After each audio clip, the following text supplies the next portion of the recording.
Well, hi everyone, and welcome to Art Sandwiched In.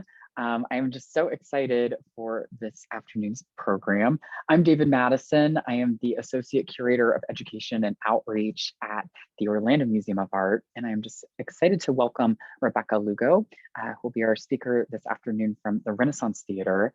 Rebekah has been involved in the arts since primary school and specifically in the nonprofit art world for the last 5 years.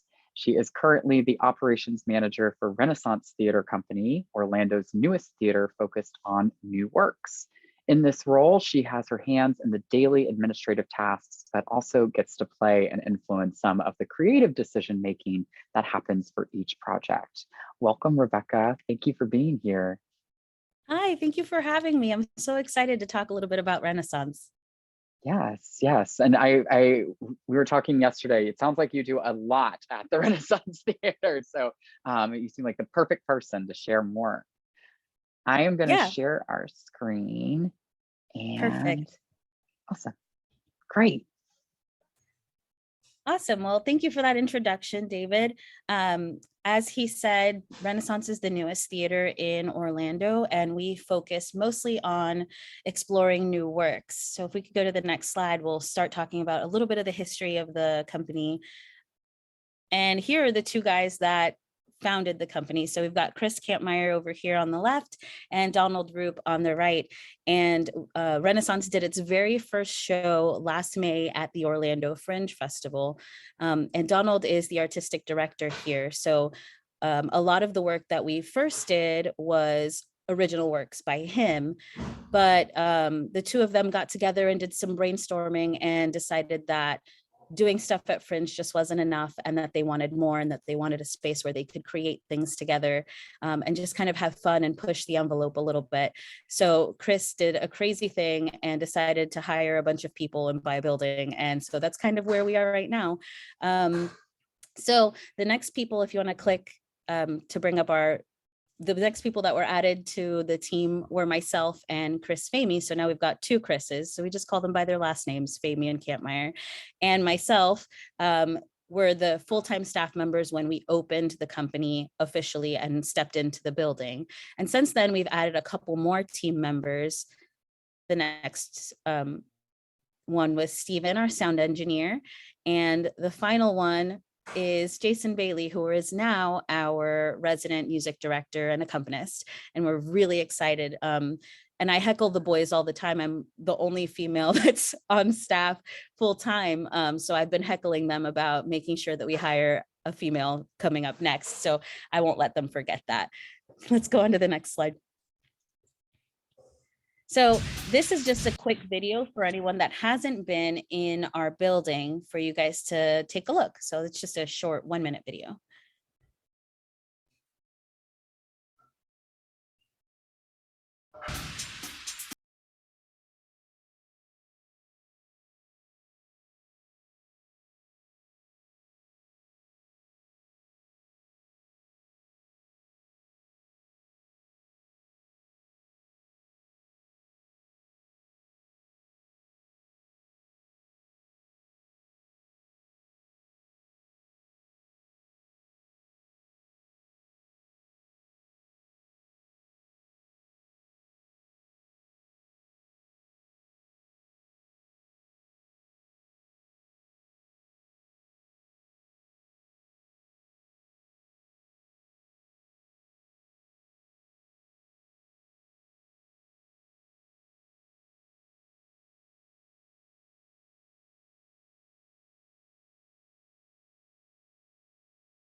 Awesome. So that was just a quick tour of what the building looked like when we first stepped into it. And if you want to go to the next slide, Renaissance is really kind of unique, I think, because we really explore new works. And our mission statement is to enhance the cultural landscape of the greater Orlando area and beyond through producing and developing new and unique theatrical and artistic experiences. And for us, that can literally look like anything. Because we are in a building and because Chris Kampmeyer purchased it, we can literally do anything that we want in any of the spaces. And you guys can kind of see behind me here, and I'll get to why there are tiles missing from the ceiling, but I'm literally sitting in our dressing room area right now. And there's construction happening in another room over there that you may or may not be able to hear. But we try to do things a little bit differently than other places do them. And literally anything that we can think of, if we can figure out how to do it, we can. And that's what's really cool about working here. Some other things that make us unique, if you want to go ahead and click twice for me. So we try to focus on local artists. The play that we're currently doing, La Medea, was written by Max Pinsky, who is an Orlando local.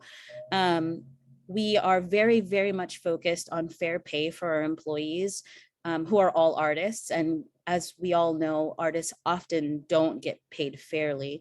So all of our employees are paid $15 an hour to start. And then we evaluate as they put in hours with us, how much we can give them raises. And we always start by allowing them to choose how they get paid. So when you walk in the door with us, if we hire you, you get to choose, do you want to be paid as an employee or as a contractor? Because oftentimes arts organizations use the contractor roles, and it's abusive because you get a small stipend for hours and hours of work. So that's not something that we support here at the Renaissance. We want to make sure that our employees are getting paid a livable wage. Sustainability is something that, go back. Sustainability is something that Donald is really, really passionate about. We don't sell any bottled water at the theater. We only sell water in cans so that we can recycle those cans. We haven't thrown away a single piece of wood, which is something that does happen at other places. Once we rip down the set, sometimes that wood all goes into the dumpster. And I don't know if you guys are aware, but the cost of lumber is insane right now. So we have recycled every single piece of lumber that we have in the building and just continue to reuse it until we can't use it anymore. So that's part of the way that we're sustainable. We're working on getting recycling bins and that kind of thing so that we can have that in the building. In the meantime, the employees take all of the recycling home and we recycle it in our own homes because that's really important to us. We focus on diversity in both our casting and our storytelling. So for example, each of our casts has looked entirely different. I'll talk about Nosferatu in just a little bit, but my favorite thing about that production was the different bodies that you could see on the stage. Now everyone was slinky, sexy vampires, but all of the different bodies and shapes and colors and all of that was really, really cool to see on stage, even though everyone was dancers and actors. It's really awesome. Our demographic audience is a much younger audience than some of the audiences that typically visit theaters. And we have a bit of a snarky voice that we use. It's Donald and Chris. They're sarcastic and they're fun. And so we try to carry that through in some of our marketing and our messaging. Next slide, please. So in the video, you guys saw the very, very first iteration of what we walked into when we got the keys to the building. I think that video was actually taken on day one. And it was literally a blank slate. So what do we do? Like, what do we do with this gigantic building and it's empty rooms and it's white walls? So if you go to the next slide, we decided to have a fundraiser. And part of the fun of this fundraiser, pardon the pun, was that we wanted it to be a walking tour. So we tried to use as many spaces as possible to allow people to come through and check out the spaces, and there were performances. You can see that everything was very much in process because we held this fundraiser 3 days into having the keys to the building. So if you look in the first picture in the left-hand corner at the top, you can see that the black paint wasn't completed. We didn't have time to finish it. And we were like, cool, it looks like a warehouse, let's do it. We were able to get a patchy red paint job in what we now affectionately call our red room. And we had performances in there. We had a performance in our what we thought at the time was going to be our shop. And then upstairs, we decided to put together an art gallery so that we could highlight local artists and sell their work. And so like, if you came to that fundraiser, you got to walk through the building, you got to get a sense of what Renaissance was all about. You got to support local artists. And it was really like just a nutshell of everything that we wanted to do. All right, next slide. So then 3 weeks later, we opened up our show, our very first show, Nosferatu, and we took some of those same ideas and we wanted to make sure that people got to see the building, because honestly, at the fundraiser, we had maybe like 50 to 100 people, and we knew that everyone didn't know what the space looked like. So we were creative in the way that we designed the show. If you'll go to the next slide, we'll see some of the pictures. So oh, I think we might have skipped one. There he goes. So to compare and contrast, here's the empty room from that first photo that we took, and then what we turned it into, which was our V bar, our vampire bar for Nosferatu. And we did this in 3 weeks. So keep that in mind. Next slide. In what we thought was going to be our shop or construction area, we built a ship, and people walked into the ship, and that's where they had the first experience in the show. Next. And then we used every single space in the building. So we have the boys in the V bar in the first picture. We created an asylum and a side room that nobody had been in before. We created a white forest, a cemetery upstairs. The red room became a coffin room, and you can see our dancers on the ship, on the deck of the ship, where everyone started the show there. So like, each room had its own designer, each area had its own focus, and it was, what we wanted was to transport our audience into different places in the story of the vampires. And it was really cool. It was the very first immersive piece of theater that we did in the building, and it was massive. All right, so then our next thing that we did, also immersive, was the Office Holiday Party Musical Extravaganza show. And I will never be able to remember the title of that show because it's so many words. So I'm so happy that it's on the screen. But if we'll go to the next slide, we have our awesome cast there. And what we did in this space was we created an office. We wanted it to be a run-of-the-mill office with cubicles and phones and computer screens and a break room and all of the stuff that you see in an office, which is why we're missing ceiling tiles in this room, because we stole them from ourselves. We moved them from our backstage space into the theater to create the cubicles. You can kind of see them in the corners where we hung the tiles for the ceiling. And another way to be sustainable, right? Like, why buy some material if we already have it in the building? But this was a really cool experience. A lot of my family came to it, and it was like the audience was just as much a character as the actors on the stage. You got to mingle with the Freemans, and you got to talk to Deborah, and some people drank with Deborah or made out with her. Like, every single person that you could imagine at your office party, the drunk, the one that wants to sing karaoke, the divorcee, obviously there was a Jewish girl, everything that you could imagine. So many diverse personalities in an office space. We tried to incorporate that in some way into this show, and it was super, super fun to do. All right, next one. The other thing that makes us really unique, I think, is the way that we theme things. So if you want to click 3 times, we'll see all of the lobbies that we've had so far. So the first one for Nosferatu, pretty simple, just writing on the wall.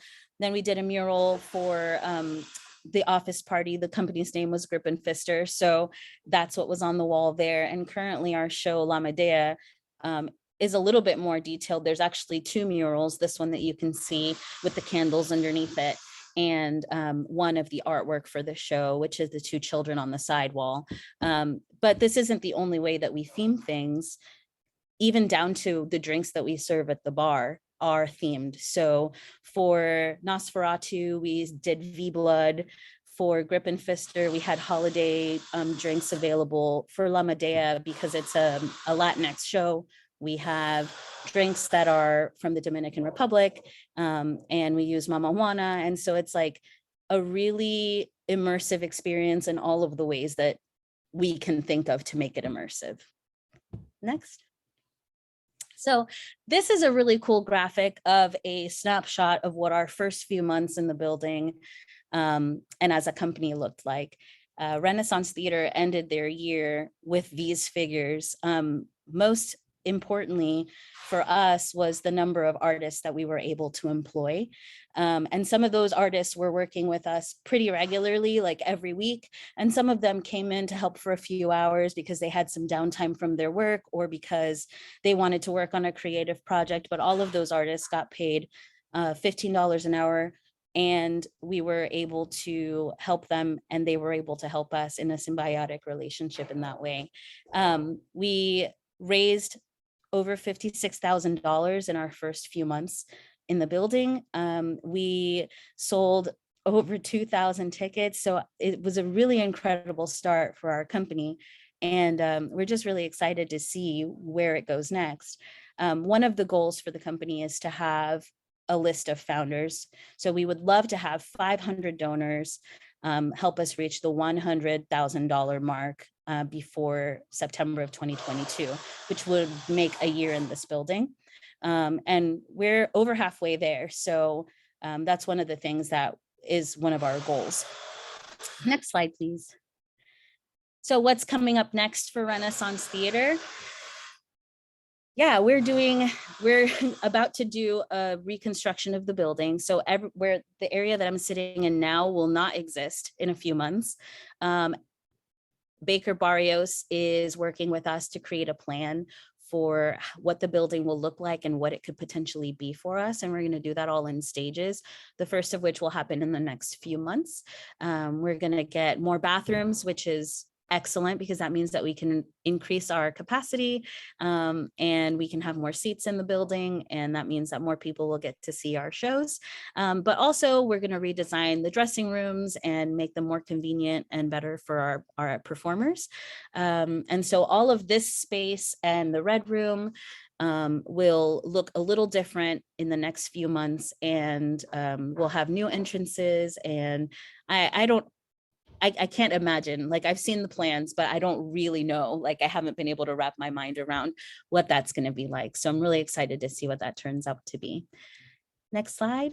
We are also, oh yeah, our lights are motion activated and I haven't moved. So that happened. So we're really excited to be one of the official venues for the Orlando Fringe. I found out yesterday that we're going to be the teal and purple venue, which just happened to be my favorite colors. So I'm really excited about that. Next slide. We today actually are having a concert, our very first concert. It's a birthday concert for Stephen Pugh, and he will be performing a cabaret, and that's something that we're going to start doing, is having a cabaret series. So Stephen will be our first one, and we have another one with Laurel Hatfield coming up in a couple of weeks. Next slide. And the thing that kind of inspired that was Musical Mondays. We have so many amazing performers here in Orlando that we want to be able to share your talent. So what we do for Musical Mondays is people come in, we open the doors at 7:30. There is a special guest or a couple of special guests, depending on the theme for the week. They come in, they do a little set, and people go to the bar, have a couple drinks, socialize for that first hour. We watch the performers do their set.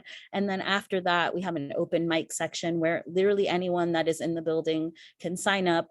We can sing some songs. You can bring your sheet music, or we can try to find it for you. And we've been doing that since October 4th, and it's been super successful.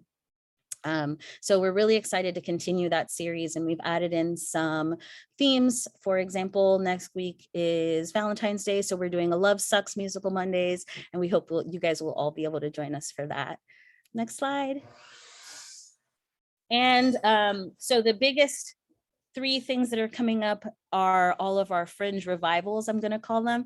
And in the first slide, I talked about Donald and us starting at the Orlando Fringe Festival with Oscar Wilde and Jesus Christ Walk into a Gay Bar. We are bringing that show back into our space, and that's opening up in a couple of weeks here on February 20th. Next, we just cast the show Gorgeous, which was also a Fringe show a couple of years ago, pre-pandemic, and that is a beauty pageant show, so it's going to be really fun, and the cast is super stellar. We haven't announced it yet, so I can't tell you who that is, but you'll be seeing some announcements of that coming up soon. And we were able to get Ain't Done Bad, which was a stellar show from last year at Fringe, based on the Reba McEntire song Fancy, and they were amazing. So they've agreed to come and perform that with us here at the Run. So we're super excited about all of that. And I think that might be the last slide. Yeah. Thank you, Rebekah. That was wonderful. Absolutely.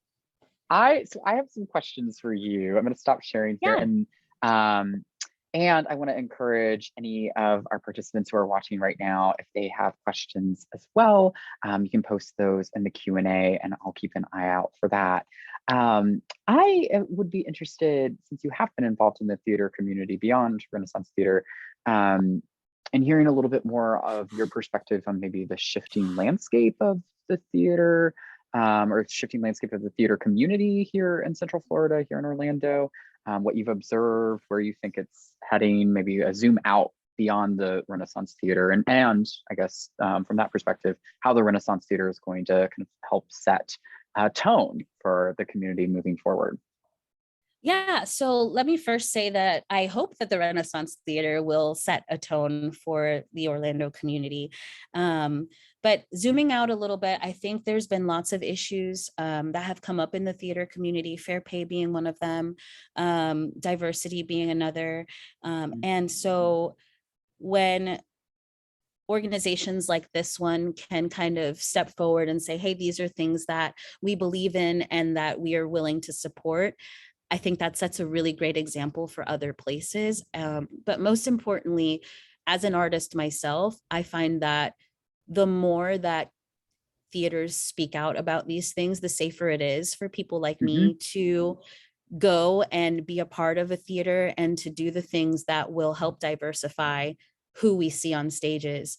And so it's super important to us that all of our artists feel like this is their home, and that they feel like they can come and that they're welcome here and that they just have a space that they can be in.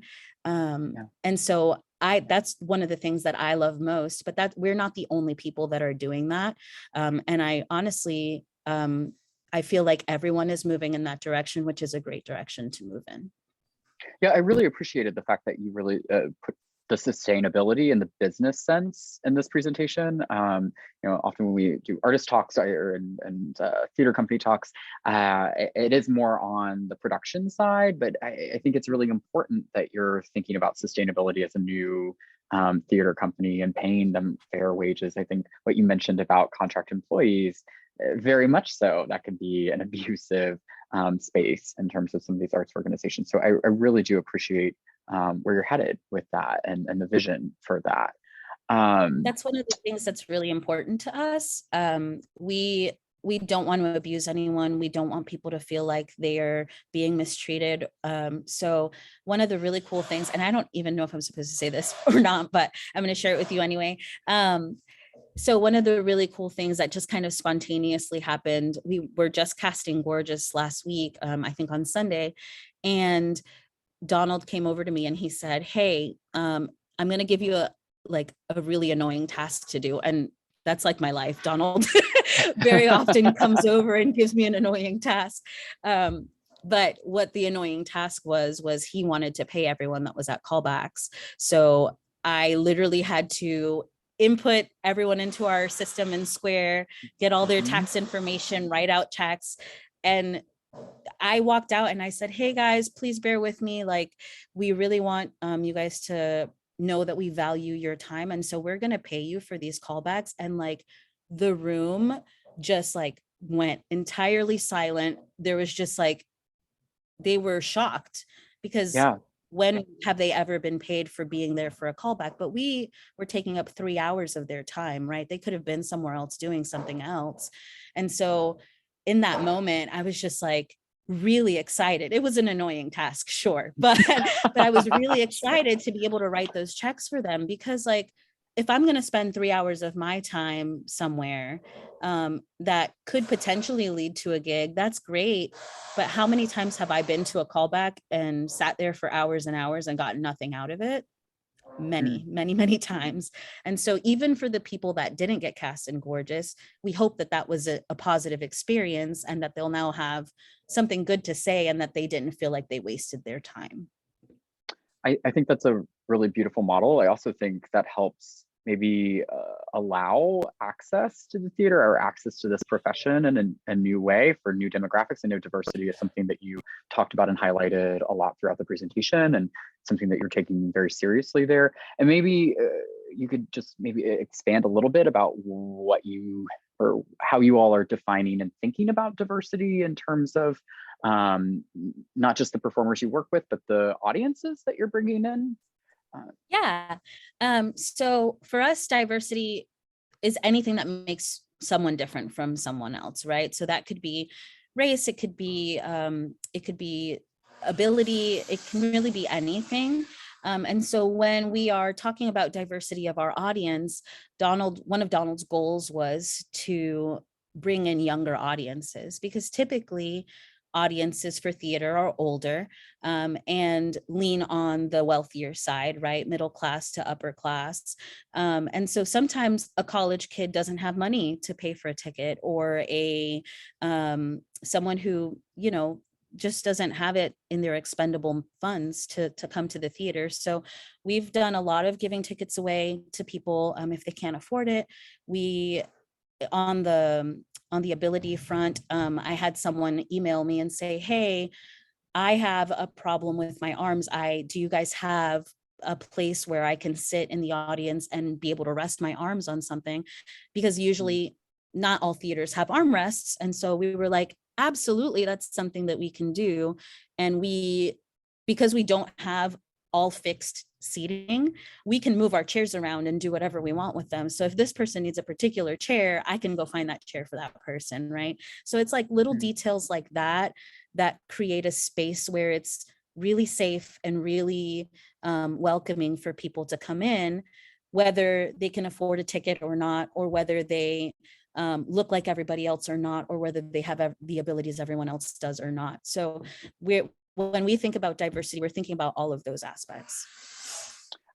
So if I could add something, I've attended 2 performances. I saw the Christmas Party and I saw the Nosferatu. And I, as someone who identifies as queer, I also felt that it was almost a queer space too, like in the way, some of the constructive qualities of the space, the welcoming qualities of the space as well, for someone who, I mean, there were characters who were expressing themselves in LGBT relationships in both, right? And so I don't know, it made me, and I went with a group of friends who were like also gay, and we talked a lot about it actually afterwards, like this notion, can a theater be a queer space, right? Like what does a theater as a queer space, or is theater maybe inherently a queer space? But I wouldn't say that, right? Like there's something about Renaissance that is different than, and I'm not going to name another venue, but like, you know, some more traditional theater spaces that appeals to that like queer sensibility maybe. And I don't know. I don't know if I'm making any sense there, but it was something that I felt going into that. You do make sense. I'm really happy that you consider us a queer space. I think we're working really hard to make it a space for anyone, but we are intentionally a queer space. Both Donald and I are queer, you know, and we were half the staff at one point. You know, we've outgrown that at some now, but we legitimately want to tell stories that aren't being told, and we want people that aren't necessarily seeing themselves on stage, to be able to see themselves on stage, and not playing characters that aren't like them, right? Because you say theater is a queer space because yes, there's lots of queer people in theater, but they're very often playing straight roles, right? So Right. here we want to tell another story. So that's something that we're really focused on as well. And I did forget to mention that we have also partnered with OTR, Off the Record, and they'll be doing drag shows here pretty regularly. So we're really excited about that as well. That's awesome. Very cool. And I also, so it wasn't just that quality. I mean, it is the immersive nature of the theater that I think makes it so unique. I will always remember walking in for the Christmas party show, and the show started in the lobby, right? Like Mhm. you had people, you had characters coming in with guests, with viewer, with the audience, right? Mixed in with the audience. And it was just, and I remember like nodding over to my boyfriend and being just like, are they like characters? Like, what is going on here? This is very odd. And you had to get a name tag as an audience member, and you just got to almost play along with Yeah. the characters. And so it's just such a unique experience. And I can't recommend it. I recommend it to everyone, really. I talk to them like, you have to go and see this new theater space. It's just so unique. And I know we have so many questions right now from audience members about where exactly you are. Could you Oh provide yeah. the address for the Renaissance Theater, and maybe a bit more about how people could get involved? I know Jody is asking if there's volunteer opportunities, and just the website, maybe ticketing process, things like that. Yeah. So I'm sorry if you can hear the saws. They're like, it feels like they're right in my ear right now. You might not be able to hear them, but there's construction happening. So we are at 415 East Princeton Avenue, which is on the corner of Princeton and Orange, right across the street from the 7-Eleven. There is the Advent Health Hospital's parking garage is right next door to us, which we often take advantage of at night because there's nobody there, and we're allowed to park in there and it's free. So that's another plus to being in this location. We do actually have a second address, which is really strange, but in case your GPS is messing up, that might be an option. The other address is 2201 McRae Avenue, because McRae runs right in front of the building. So if you're pulling in from Princeton, you can turn right on McRae, and that's exactly where the building is. And then in terms of It is getting kind of a involved, confusing entrance. It is sort of it a is. confusing, We're I like mean, it is. literally on the railroad track. So you have to pass over the railroad track and then make that first right. And that's where we are. But if you're on Orange, it's gonna send you like, oh look, it's Yeah. gonna send you on a little loop-de-loop. You have to pass the garage. It's a Was little the bit confusing, but we're literally right there on the corner. was the Orlando Ballet there Yes. before? So this used Okay. to be the Orlando Ballet School. And so Okay. in some of those, in that first video and in some of those first pictures you guys saw, there were mirrors everywhere. We had to take down the majority of those mirrors. We only left the ones in the rehearsal space upstairs. And we were able to donate some of those as well. We donated them to a dance studio. So that was something cool that we did. But in terms of getting involved with us, obviously keep an eye out for auditions if you're interested in performing, but we're always looking for tech people, construction people, painters, all that kind of stuff. And the easiest way to get involved is to just email Donald at roopdon@gmail.com. And you can find that on our website at rentheater.com as well. And is that also where people could sign up for your email list? I know I get emails pretty Yeah. regularly from you about the productions and Yeah, so discounts sometimes. yeah, we try to keep the publicity emails to a minimum. We try to only do one. Every once in a while we'll send out two a month depending on what's going on. But we've got a couple of different email lists. One is the general email list where we just tell you what's going on and what's coming up. The second one is if you guys come to a Musical Mondays, we'll collect your email and remind you about who the guest artists are or what the theme is so that you guys can prepare and think about the songs that you want to sing when you come, and so that we can let you know like if something is changing so that you're all aware. Great. And I wanted to just ask a little bit more about La Medea. the Oh, play you have. yeah. It's on right now. How long is the run? It's for another week, maybe? So yeah, this is going to be our last weekend coming up. The last performance is going to be on Sunday, February 13th at 3 p.m.